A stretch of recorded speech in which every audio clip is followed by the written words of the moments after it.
Welcome back from the lunch. Hope you all had a good lunch. Is the voice clear at the end? Thank you. Welcome to our presentation, Canada Demystifying. Today we will be discussing about currency, exchange rates, freight, custom duties, NAFTA certificates, and French language. In the beginning, we will be showing you a small video of two well-known Canadian comedians to make you aware of who Bob and Doug McKenzie are. Because we will be inviting their cousins, Bill and Dolores McKenzie, to our show today. Please pay close attention to our presentation, as there will be a question answer session at the end, and you will get an opportunity to win prizes with your answers.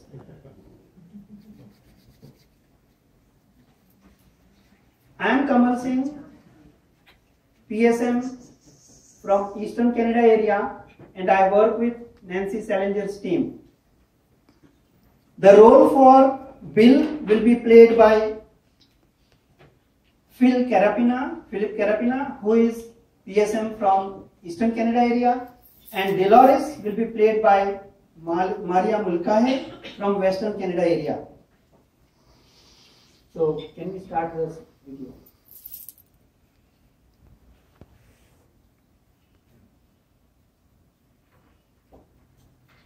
Do it. Hey, good day. Welcome to the Great White North. I'm Bob McKenzie. This is my brother Doug. How's it going, Okay, our topic today is the Great White North because we've got lots of mail, about it, eh? Yeah. Okay, so this. By the way, this topic was my idea, eh? Yeah. What? Right. Okay, this is the Great White North. Okay, on the map. Now here is different color because it's like USA, and up there same color as Alaska because that's like Hawaii. Okay, so the whole thing is the Great White North, and the blue like the ocean, right? Because water's blue. He's a genius, eh? It's like these are like the Great Lakes, and there's 3 of them. And this is Hudson's Bay, where you get like those striped coats. Yeah. Okay, now these are all the provinces. And this is like a pimple right here. That's Florida. Take off. It's Florida. I remember It's pimples. This is Mexico. Okay, If these you, are the You provinces. squeeze it and see what happens. Take off. O and R, and like there's no lines here. Like you know on a map there's lines. There's no lines in the real country. You Like all remember your geography. Take You off. remember the province of R.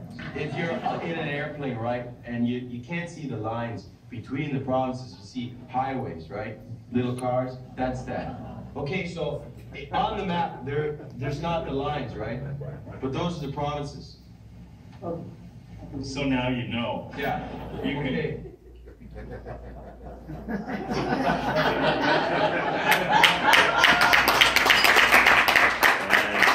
Good afternoon, Houston. Welcome to our SCTV, which is Supply Chain TV presentation. Annual day meeting and final day presentations. Today we will be inviting Bill and Dolores McKenzie, who are the cousins of these two people who you just now saw. So please welcome Bill and Dolores.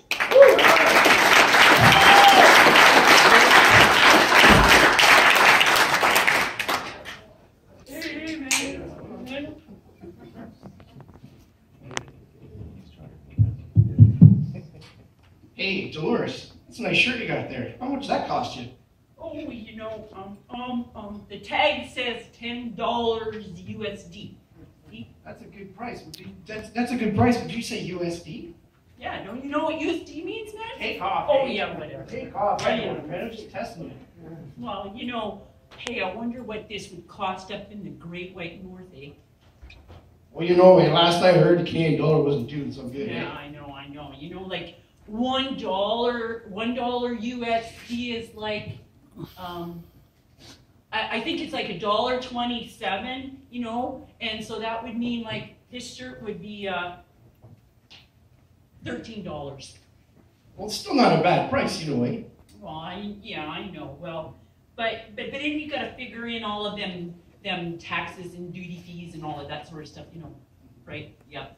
Hey, you know, I was just thinking, you know how Amazon, they have those drones that they deliver packages and stuff? Oh, yeah. Can you imagine if we could train our Canadian geese to deliver packages? Yeah, you know, well, hold on a second. I don't think so, wait. Because there's those things like the shipping and the cost of shipping and all of that stuff. So, Hey, yeah. but what if you have NAFTA in place? You answer. I'm sorry. No, Dolores, you go ahead. No, you answer that one. No, I'm sorry. No, you go ahead. You go ahead, sir. No, sorry. Age before beauty, man. Hey, take off, eh? Anybody see a Canadian hockey fight? Because the gloves are about to drop. Take it easy. All right, fine. NAFTA is a North American Free Trade Agreement. At least I think one exists, doesn't it? Yeah. Anyway, so that only applies to the vendors that do business across the border in Canada. They need that little certificate thing, right? So on top of that, then there's those beloved Canadian taxes. I forgot about those taxes. I don't know how anybody can get those things straight. Yeah. That total land. Hey, take off, eh? What? What? Not sure. That, sir, is a great deal anymore. Well, yeah, but the total landed cost for that sure kind of makes you want to buy it in Canada, right? Eh? Yeah. Hey, speaking about that, doing business across border, what about French language? How does that work up in Canada? Oh yeah, bonjour, eh? Comment ça va? What? Hey, take off. Now you're starting to show off. Come on, what you just asked me is how you doing today. Oh, I'm doing fine, thank you. So in Canada, French is a very important part of how we do business. And it's a legal requirement to have all your documents translated in Quebec. Yeah, but it's got to be our time. Our time's up. Yep. Okay. Well, have a good day, eh? Yeah. All right.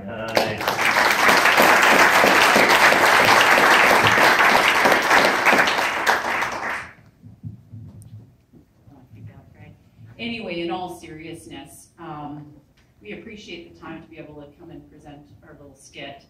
But our skit highlights some very important points that we need to consider, or that we'd like you to consider when determining whether or not doing business across the border for us is the right thing to do. And so we want to just highlight one of our most commonly purchased products that we do everywhere across our market areas. So for this particular product, everybody is familiar with containers. So what we've done is we've highlighted a truckload of containers, 8-yard slats, and we looked at comparing two preferred suppliers. And one of those preferred suppliers we're all aware of is WasteQuip, and another one is Precision. So WasteQuip is in the US and Precision Scale is in Canada. And just to highlight one very important aspect of shipping, and that's the total landed cost, which is something that we need to consider. So for WasteQuip, you can see your dollars are, for the total landed cost is $7,911. And total landed cost for Precision Waste is $5,520. Well, that's a huge difference.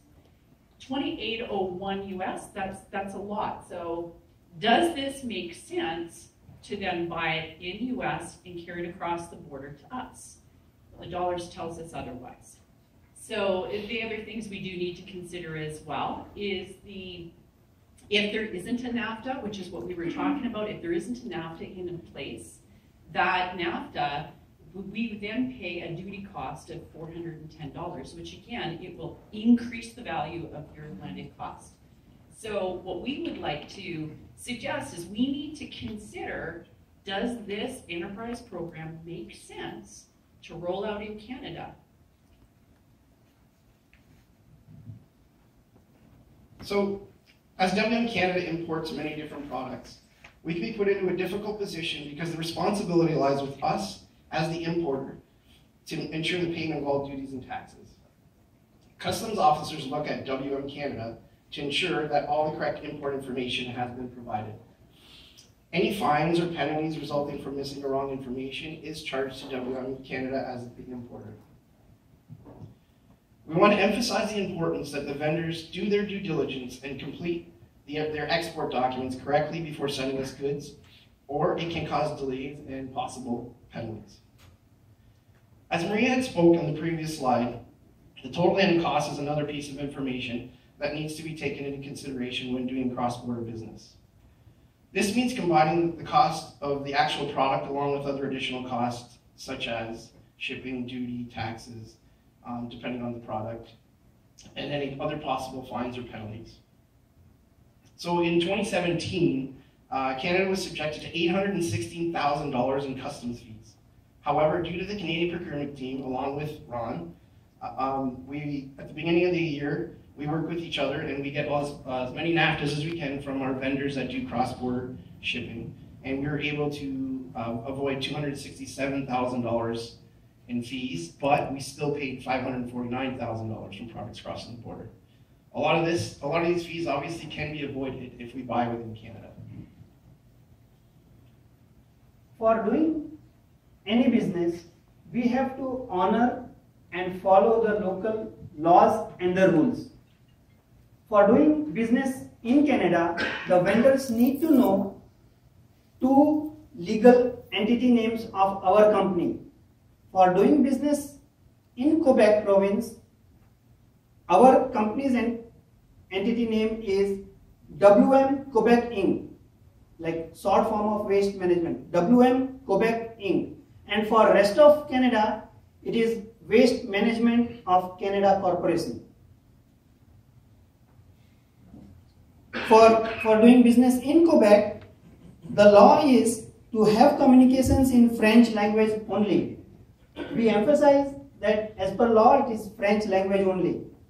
So I can give a recent example of the contamination stickers which we prepared for our requirement. For Ontario and rest of Canada, we prepared the sticker in English and French version on same one sticker only. But that was not used in Quebec. They said that we need to have only in French language because the customers also like that and the law states that it has to be in French. Let me just clarify. Yes. I'm not sure I'm hearing right. So it's not that it needs to be translated into French, but you're saying it needs to be French only? That's what I heard you say. Yes, it was for the trucks because the contamination stickers and those things have to be used in Quebec. So for that purpose, they said they need a separate sticker with French language only. But the communications with supplier for Canada requirement, it has to be in 2 languages, English and French. So they exclude having any English translation at all in the first. If it goes to the like all residential and customer, that way.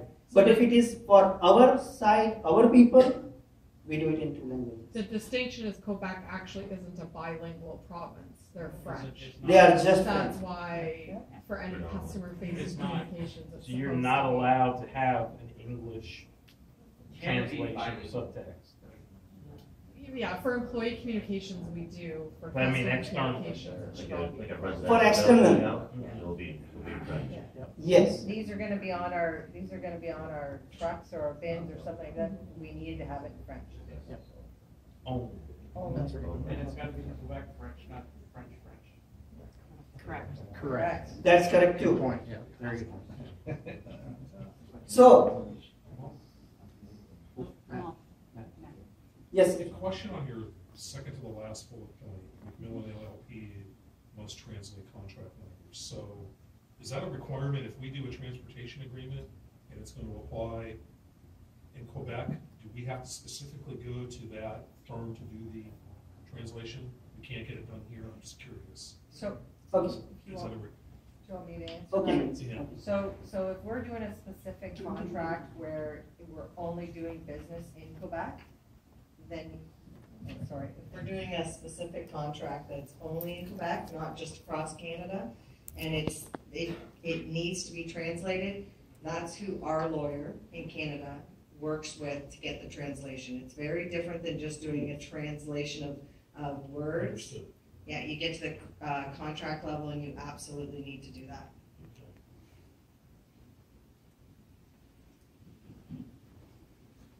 If we need to, I'll reach out. If for some reason we have a need to, I'll reach out to you or one of your team. That's to correct. arrange that. Okay. Yes. We'll help you. Okay, that's good. Good to know. Thank you. So in Quebec, not all, even our employees speak English, but few who do speak English is not that strong.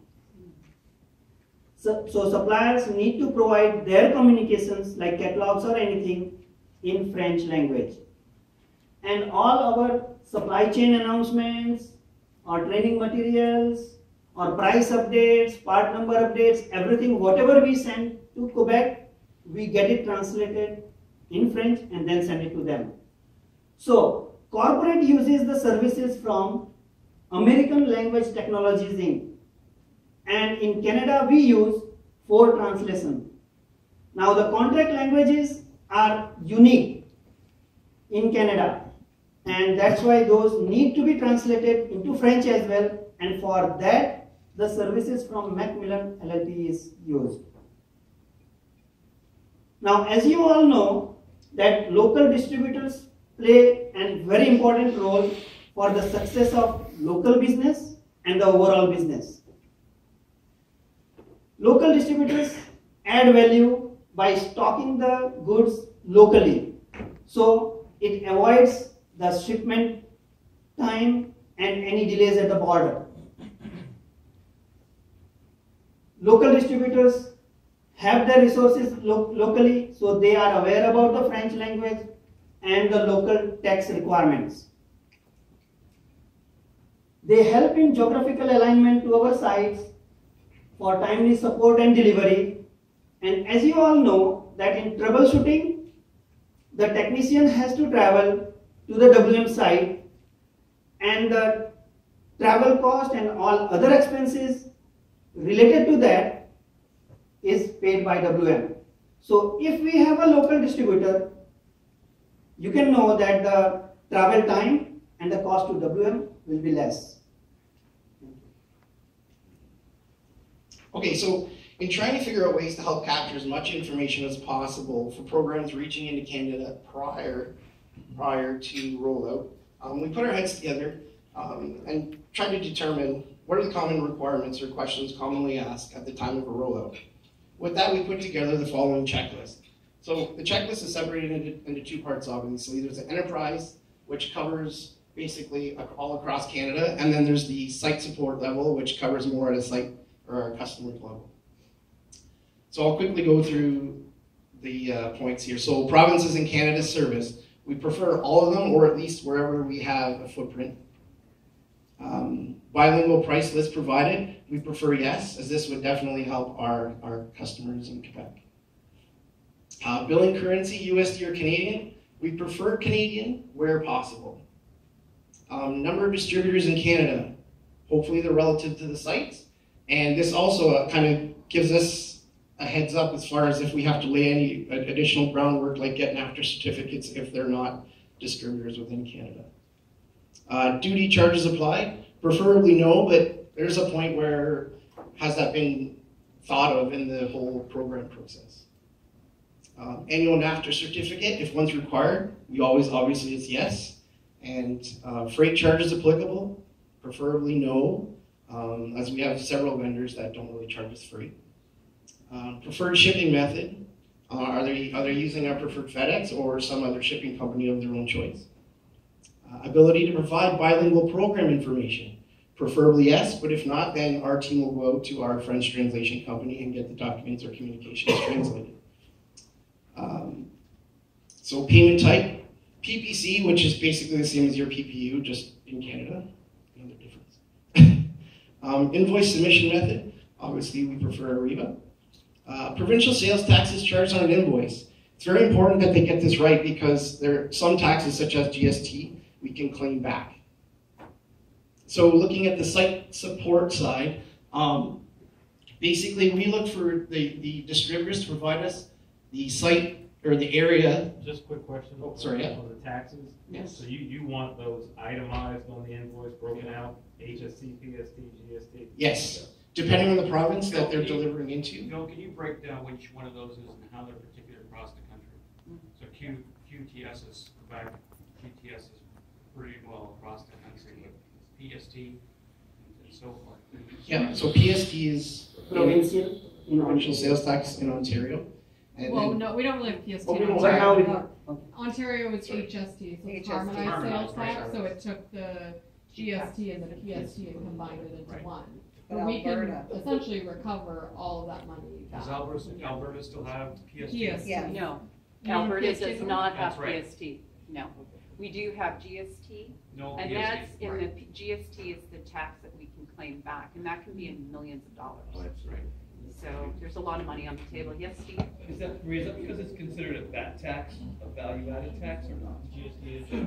That's what I thought. Okay, okay, thank you. But British Columbia has two. Yes. British Columbia has PST. And GST. So I was gonna say, there's another province with PST. Yeah, and it's different for every province and every territory. okay, so back over to the site support side. Again, we're asking the vendors to complete this whole checklist, and with that, they can provide us with the actual assigned distributor by site, their name, their address, vendor number, as well as the local representative with their name, email, and phone number. And then lastly, the certificate of insurance. Basically, if, as we all know, if the company's doing service at any of our sites, they have to have that certificate in place. So next slide, please. Yes, yes. Okay, so here's an example of the actual checklist. Actually, Dan was, yeah, there it is. He was gracious enough to pilot and send this out to a lot of his distributors. And most of them responded. And I don't know if you had any issues at all with them filling that document out and sending it back to I us. told them we were gonna do business with them anymore if they didn't. Oh. Nice answer. So it could be a document in progress, but it's kind of our foundation, and we'll make sure that this is actually available in the supply chain. Yes. So we are at the question answer session. Yes, Before please. you do that, can I go back to NAFTA? Yeah. Do we have any instance where we paid NAFTA when we get the certificate had been provided? We wouldn't have had to pay it? No, in that case, we don't. Because I know you can recover that. Yes, so our goal is when our, like Farrow, who's our customs broker, they'll highlight it for us right away, and then we'll go and chase them. Okay, you get down it, to okay, get it because I done. know in the prior life, we employed a company to go grab that money that we shouldn't have been paying. Yeah, and unfortunately with that, it's what they call a recovery charge, and we Yeah, end I up know. getting, You and pay we a end fee up for getting that. dinged for that, and those are some of the penalties we end up incurring. Again, it's money on the table that we'd love to avoid. So how much was that money that they charged out? Was it $500,000 you guys reduced 200 on, or was it 700? So out of the 500 remaining, do we know what categories those kind of They spread out all over, spread out? yeah. Mostly landfill material? Hopefully not, that's what I'm checking. Well, you have to When it's- remember that some of them aren't NAFTA recoverable. So that's a big part of that. Wherever we, let's just say we have an NAFTA certificate, and then a vendor adds a part number, and they don't include that And under then included NAFTA. inclusion, yes. We actually get a report quarterly, we work with our supplier, and we will go chase that if it's a certain amount of dollars. But some of these things where the money is there that we can't get it from, it's because it's not in the NAFTA to get. So if you're a vendor or a vendor from the US sources from a country that is not in the NAFTA, Canada is paying for that. Yeah. That's what we're paying for, and we can fix it, So a right? minor product that's manufactured stateside is homegrown here in the States. The resin comes from Houston, products made stateside, shipped across. So technically, if it's not classified properly, it could fall into that category. If you guys ever have that instance, maybe you need to let me know. Now, on vice versa, we do recognize that there is an exchange difference. A Yes. huge disparity. Yes. So we're looking at vendors across the border that would help, not only from that side come south into the States, but also help on that side of the border, so. And where our customs broker looks at something and says, oh, this shirt, all these shirts they're saying are coming from the US, and they're not. Yeah, but maybe assembled or whatever. They're not real But they're not happy with those manufactured. either, so. Okay. All right, thank you. Oh, there's a question at the back. All the way in the back. Okay. Yeah. If we're buying from a US supplier in US dollars in Canada, how does PeopleSoft handle the conversion into Canadian dollars? Is it time of invoice date or? If we are invoiced in US, we pay in US. But doesn't PeopleSoft convert to? That would be a Tracy. Yeah, it does it based on the time of. I'm talking, this is specific to capital.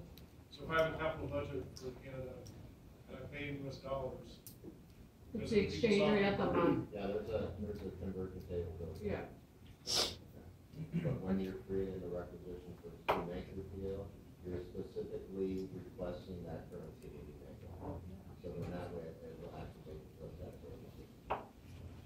There's some kind of routine update that we want. We can check back with you too. We wanna keep on time, so go ahead, guys. Okay, I think we will skip the question and answer session and go to closing because we have only 3 minutes or 2 minutes left. Only 2 minutes left. Do it. Okay. Let's do it. Can we do it? Continue? Okay, very fast.